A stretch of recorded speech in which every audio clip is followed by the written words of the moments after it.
जय हिंद दोस्तों। चलिए दोस्तों बात करते हैं इस एक और क्वेश्चन के बारे में। इस क्वेश्चन में एग्जामिनर ने कहा है the compound interest on a sum for 2 year is ₹832 and the simple interest on the same sum at the same rate for the same period is ₹800। What is the rate of interest. यानी examiner ने कहा कि उसके पास कोई amount था, उसने compound interest पे दिया और 2 साल में कंपाउंड इंटरेस्ट जो हो गया उसका वो कितना हो गया, ₹832 हो गया।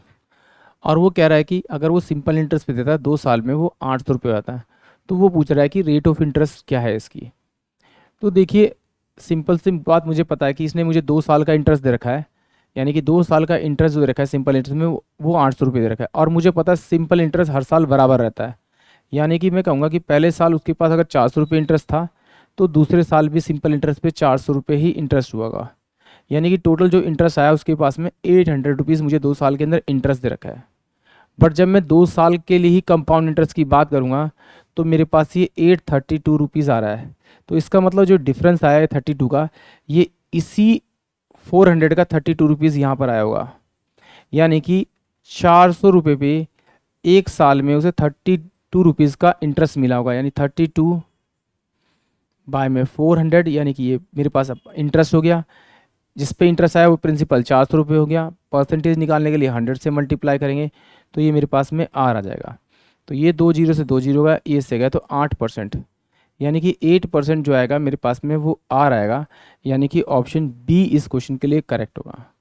पर अगर एग्ज़ाम में आपके ऐसे क्वेश्चन आ जाए और आप इसे नहीं निकालना चाहते, नहीं दिमाग लगाना चाहते, तो आपको कुछ नहीं करना। अगर उसने जैसे यहाँ पर दे रखा है 2 ईयर में जो कंपाउंड इंटरेस्ट पे वो 832 आ जाता है और 2 ही ईयर में सिंपल इंटरेस्ट पे 800 आ जाता है, तो कुछ नहीं करना, आपको इन दोनों का डिफरेंस निकालना है। जो डिफरेंस आएगा उस डिफरेंस को यहाँ रखना है और जिस अमाउंट, जो छोटा वाला अमाउंट है जो सिंपल इंटरेस्ट वाला, उसको नीचे रख देना है और उसको 100 से मल्टीप्लाई करना है।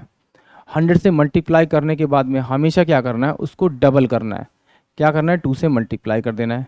तो ये 2 जीरो 2 जीरो गया तो 8 चौक 32 हो गया, यानी कि 8% आपका रेट ऑफ इंटरेस्ट हो गया, यानी कि आर हो गया।